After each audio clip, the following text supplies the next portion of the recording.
एक छोटे से गांव सूरजपुर में, जहां धूल भरी गलियां और खेतों की हरियाली ही जीवन का रंग थी, रहता था अर्जुन। 16 साल का यह लड़का बाहर से साधारण लगता था, लेकिन उसके दिल में एक ऐसा सपना पल रहा था जो गांव के किसी भी व्यक्ति ने पहले कभी नहीं सोचा था।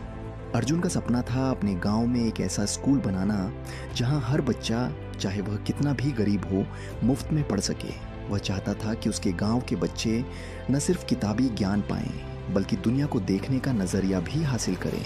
लेकिन यह सपना आसान नहीं था। गांव में बिजली दिन में कुछ ही घंटों के लिए आती थी।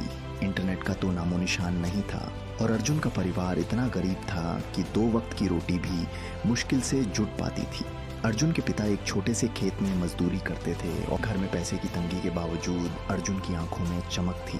वह स्कूल में पढ़ाई में अव्वल था, लेकिन किताबों के अलावा उसके पास कुछ नहीं था। गांव के लोग उसका मजाक उड़ाते।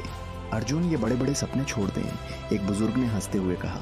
हमारे गांव से कोई बड़ा आदमी नहीं बनता, खेत में काम कर, यही तेरी किस्मत है। लेकिन अर्जुन के कानों में ये बातें आती और बाहर निकल जाती। उसका दिल कहता था, मैं कर सकता हूँ। अर्जुन ने ठान लिया कि वह अपने सपने को सच करेगा। उसने अपनी पढ़ाई के साथ साथ गांव के बच्चों को पढ़ाना शुरू किया। गांव के बरगद के पेड़ के नीचे, जहां हवा ठंडी और आसमान खुला था, उसने अपनी छोटी सी क्लास शुरू की। पहले दिन सिर्फ 5 बच्चे आए। अर्जुन ने उन्हें गणित सिखाया, विज्ञान के छोटे छोटे प्रयोग दिखाए और हिंदी में कहानियां सुनाई जो हौसला बढ़ाने वाली थीं। उसकी आवाज़ में इतना जोश था कि बच्चे मंत्रमुग्ध होकर सुनते। धीरे धीरे 5 बच्चे 10 हुए, फिर 20, और फिर पूरे गांव के बच्चे उसकी क्लास में आने लगे। एक दिन गांव में एक एनजीओ की टीम आई। वे गांव के विकास के लिए सर्वे कर रहे थे।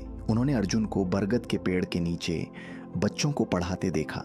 एक महिला जो एनजीओ की लीडर थी ने अर्जुन से बात की।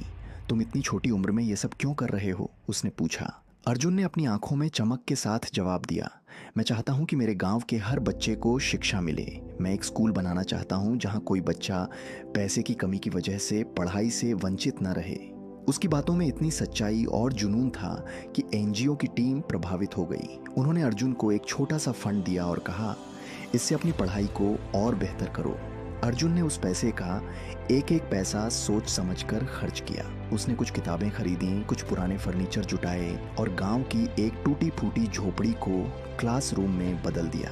उसने रात दिन मेहनत की। दिन में बच्चों को पढ़ाता और रात में पास के शहर के एक साइबर कैफे में जाकर ऑनलाइन कोर्स करता। इंटरनेट धीमा था, लेकिन अर्जुन का इरादा तेज। उसने शिक्षक बनने की ट्रेनिंग ली और साथ ही यह भी सीखा कि कैसे अपने स्कूल के लिए फंड इकट्ठा किया जाए। कई सालों की मेहनत के बाद अर्जुन ने न सिर्फ अपनी पढ़ाई पूरी की, बल्कि अपने सपने को भी हकीकत में बदला। उसने गांव में एक पक्का स्कूल बनवाया जिसमें 2 कमरे थे, एक छोटा सा पुस्तकालय था और सौर ऊर्जा से चलने वाली बिजली थी। स्कूल में अब गांव के सारे बच्चे पढ़ने आते थे। अर्जुन ने शिक्षकों को भी नियुक्त किया जो उसके जैसे ही जुनूनी थे। गांव के लोग जो कभी उसका मजाक उड़ाते थे, अब उसे मास्टर जी कहकर सम्मान देते। एक दिन जब स्कूल का उद्घाटन हुआ, गांव के सबसे बुजुर्ग व्यक्ति ने अर्जुन का हाथ पकड़कर कहा, बेटा, तूने हमारे गांव का नाम रोशन कर दिया।